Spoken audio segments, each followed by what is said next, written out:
கண்ணியத்துக்குரியவர்களே, இந்த சம்பவம் நமக்கு எதை உணர்த்துகிறது என்றால், எங்கே மரணித்தாலும் சரி, எப்படி மரணித்தாலும் சரி, மண்ணிலே புதைக்கப்பட்டாலும் கடலிலே மூழ்கினாலும் அல்லாஹ் ரப்புல் ஆலமீன் இந்த ஆலமுல் பர்ஸஹிலே நம்மை கொண்டு போய் சேர்ப்பான். அல்லாஹ் ரப்புல் ஆலமீன் அதைத்தான் சொல்கிறான், وَمِنْهَا خَلَقْنَاكُمْ وَفِيهَا نُعِيدُكُمْ وَمِنْهَا نُخْرِجُكُمْ تَارَةً أُخْرَى. இந்த மண்ணிலிருந்து தான் உங்களை படைத்தோம், மறுபடியும் இந்த மண்ணிலிருந்து தான் உங்களை எழுப்புவோம், மறுபடியும் இந்த மண்ணில் தான் உங்களை செலுத்துவோம், மறுபடியும் இந்த மண்ணிலிருந்து தான் உங்களை எழுப்புவோம். அல்லாஹ் ரப்புல் ஆலமீனுடைய வார்த்தையில் எந்த சந்தேகமும் இல்லை. கண்ணியத்துக்குரியவர்களே, நம்முடைய உடல் இந்த உலகத்தில் இருந்து பிரிந்து விட்டால், அல்லாஹுடைய கட்டளைக்கு ஏற்ப அல்லாஹ் நமக்கு நியமித்த அந்த நேரத்தை, மலக்குல் மௌத் நம்முடைய உயிரை அந்த நேரத்திலே கைப்பற்றி விட்டால், அதற்கு பிறகு இந்த உலகத்திற்கும் நமக்கும் எந்த சம்பந்தமும் இல்லை. அல்லாஹ் ரப்புல் ஆலமீன் அவனுடைய புத்தகம் அல் குர்ஆனிலே சொல்லுகிறான். மனிதர்கள் சொல்லுவார்கள், ரப்பிர்ஜிஊன் லஅல்லி அஅமலு ஸாலிஹன் ஃபீமா தரக்து கல்லா இன்னஹா கலிமத்துன் ஹுவ காயிலுஹா வ மின் வராஇஹிம் பர்ஸഖுன் இலா யௌமி யுபஅஸூன்.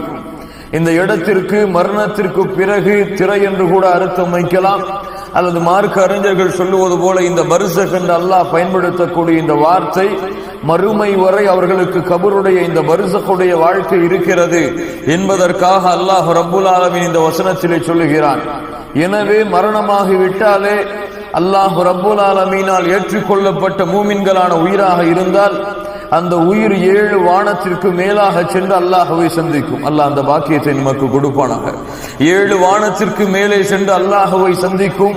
அல்லாஹ் ரப்புல் ஆலமீன் இந்த உயிரை நீங்கள் நன்மை நல்லவர்களை எழுதக்கூடிய ஏட்டிலே பதிவு செய்து நீங்கள் இந்த உயிரை நீங்கள் கபருக்கு கொண்டு செல்லுங்கள் என்று அல்லாஹ் கட்டளையிடுவார்.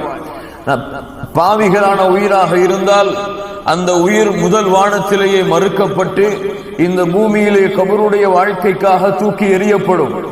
அல்லாஹ் ரப்புல் ஆலமீன் அதைத்தான் அவனுடைய புத்தகம் வாயிலாகவும் அல்லாஹுடைய தூதர் முஹம்மது ரசூலுல்லாஹ் ஸல்லல்லாஹு அலைஹி வஸல்லம் அவர்கள் வாயிலாகவும் சொல்கிறான்.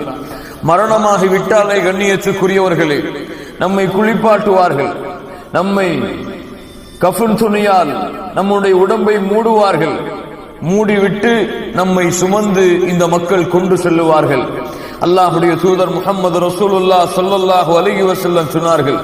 இமாம் புகாரி அவர்கள் பதிவு செய்கிறார்கள், அபீ ஹுரைரா ரலியல்லாஹு அன்ஹு அவர்கள் கூறுவதாக, அஸ்ரிஉ பில் ஜனாஸா, ஜனாஸாக்களை நீங்கள் சுமந்து